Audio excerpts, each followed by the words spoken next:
Here it is, Skyrim. How excited are we for this game? I'm excited, and you seem pretty excited as well. Hell yes, one of my favorite RPGs all time. I got a few questions that I'd like to ask you, and we'll see how much information we can get out of you. All right. Basically, what really impressed me most is how much dedication is going into making the world feel alive. In the demo, which was an impressive demo, in fact, it was so impressive that I thought some of it might have been scripted. But it's not, because I actually went in again and completely different things happened. Yep. Could you explain some of the AI system? Like, for example, the wildlife AI system. How does that work? We have AI that needs to fill a couple of roles. One is we need AI that makes combat interesting when it comes to things like creatures, how they fight in combat, how they attack you. And then the other is how AI makes creatures act sort of normally. Well, just outside of your influence, right? So you'll be walking along and you'll see, a creature hunting down another creature. You'll see wolves that are hunting, and they'll kill something and they'll kind of stay around it, and almost protect their kill for a while, and then they'll move on, or they'll travel around in packs. So we want the world to feel lived in, so that when you come across things, that there are things that are happening naturally without any influence from you. And then obviously when you inject yourself into those situations, the AI reacts accordingly. One of the favorite parts about Elder Scrolls is that you see it, you can go there. Yep. All those amazingly beautiful mountains in the background, we can go there. Absolutely. Okay, that's not walled off, we're not switching the formula. This is the way Elder Scrolls is, and we're leaving it alone. Okay, so the NPCs have jobs, and they wait on you to give them jobs, like a blacksmith. If we purchase something from a blacksmith, will we actually see him working on our particular sword? Well, usually if you're buying something from him, it's usually not something that you're asking him to custom build. It's usually something like he's built it and you're going to buy it, or maybe he's helping you customize it, and then you obviously have the ability to not only work with the blacksmith, but to be a blacksmith yourself. So you don't have to watch somebody else use the forge. You can do it yourself. You can do the forge yourself, and you can affect the economy. So you saw in the demo, you have this working mill. If you screw up the mill, if you decide to mess it up and break the mill, then you'll find items made out of wood are really hard to find in town, or if you find them, they're really expensive.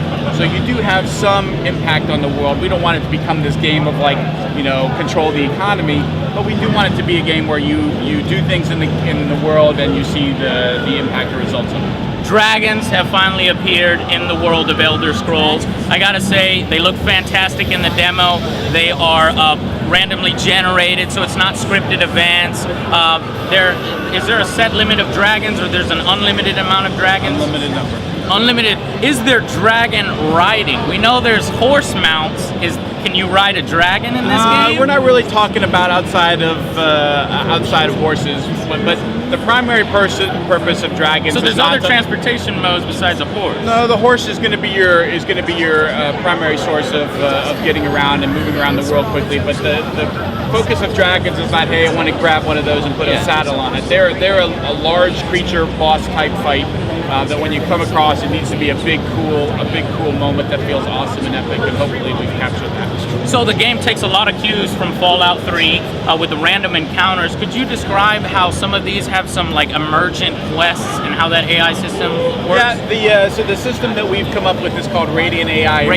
What it allows us to do is to introduce some variables into quests that you do based on things you've done in the world. So if you've been playing the game for 40 hours and you've explored 4 of the dungeons around this town, but there's a 5th one you haven't explored. When you go into town to do a quest that involves a dungeon, rather than sending you back to a dungeon you've already been to, we'll look and see where you've been and where you haven't, and we'll say, oh, he hasn't been to this really cool dungeon yet, so we're going to put the quest target in that dungeon rather than in this one. And so we've now sent you. It doesn't feel any different to you, right? How do you know which dungeon you're supposed to have gone to? But it makes it more custom tailored towards you, and it also allows us to deal with things like if you kill a quest giver, that quest can have other people who can continue it on, maybe a brother or a daughter or a spouse or something that could help you finish the quest rather than saying, oh, that person's dead, I can't do anything about it. One thing we want to clear up in the forums is whether this is this the normal kind of quest you're going to get? This is in addition. It's not so much replacing normal storyline quests. It's more like, hey, you haven't been to this dungeon, go here?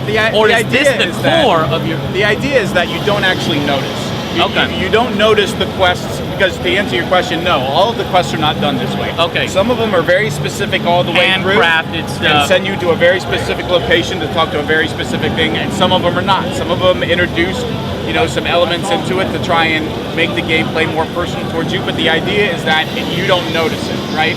You don't notice whether or not that thing that I just got was a Radiant AI generated quest or a specifically written quest. Talk a little bit about the crafting system in the game. About the crafting system. Crafting system. We're not talking too much about that right now, but you know the idea is that Elder Scrolls is all about customization, customizing your experience, customizing your character, and you know traditionally it's been through things like through alchemy. It's been through things like enchanting weapons. Right, you know, crafting is going to be another. So you'll still be able to create potions and collect herbs, and you probably saw in the demo, Todd or Matt, whoever's playing, killed a spider and took the venom from the spider, and you can apply that to your weapon, things like that. One of the cool things that I saw is that you know, it not only the animation system seems to affect each other. Like, for example, if a frost dragon attacks you with a frost attack, your sword actually freezes, and it's got a little bit, and it's real bloody. It seems like it's a more mature game. Is there a lot more blood in this one than there is in Oblivion? You know, it's not something that we necessarily set out like at this outset, like we're going to have 40% more blood in this game than before. We just sort of make the game, and kind of as we go along, if we feel like there need to be more effects or different things we do with kill moves or whatever it might be, that's part of the organic process of making the game. And so I have no idea. I don't even know if any of us know, like, oh yeah, it's got 30% more, if it's exactly the same. It's just how we use it. It's more just about how does it feel? Does it feel right? Does it feel appropriate? Does it feel visceral and cool when you're fighting?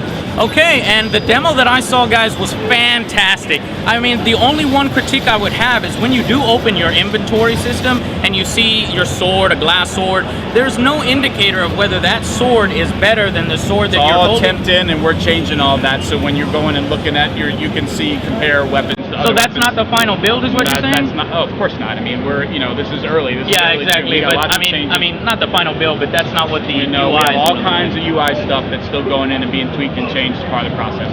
You just took care of my only critique. There you go. Thank you so much for taking time to talk with us. By. I'll see you guys on the next Angry Joe Show.